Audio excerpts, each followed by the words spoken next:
everyone, it's Sarah with RealTruck.com. We are here at Sight on Sound in Fargo, where the team is now working on the TV lifting system frame.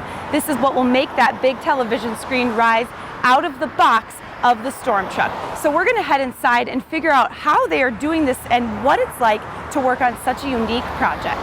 Well, we first figured out what kind of a stand we were going to use. So then he found a stand that's you'll see at like a bar or something. They'll roll it out on the patio, and it'll hold a big flat screen for the game day. And you can see it's pretty beefy, and it extends, so if they wanted to make it higher, they can make it higher. So it saved a lot of labor just using that. So we just ended up cutting it off, and then I added a hinge to it, and we figured out exactly where we wanted it, just slightly up over the bed of the truck at its lowest, and roughly about right here, because there'll be speakers right in this area. And a couple measurements, and you get some square stock and start welding it up. Well, we've started based off of about how wide I wanted a drawer, and obviously you want it on one of these upright parts of here. So I just figured, you know, right in that 2-foot area would be about the best. And then the uprights are based off of the mounting holes for the rollers. Then off of that, I put the sides on. And then I figured how far back I wanted the TV to be, so then these came into place.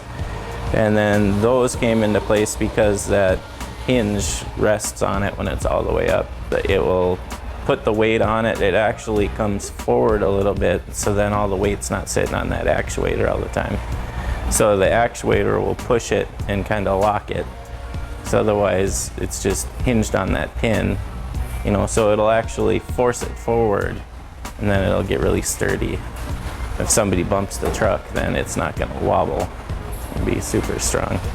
Incorporate a couple roller slides in there for a drawer to put equipment, remote controls, and PlayStation or Xbox, whatever they want to put in there. You just make it happen. You gut the thing and lay out your equipment and find where it's all gonna fit, and you make it work.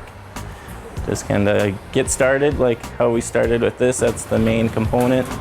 It needs to be the strongest structurally, so you get that built and where you want it, and then everything else kind of builds around that.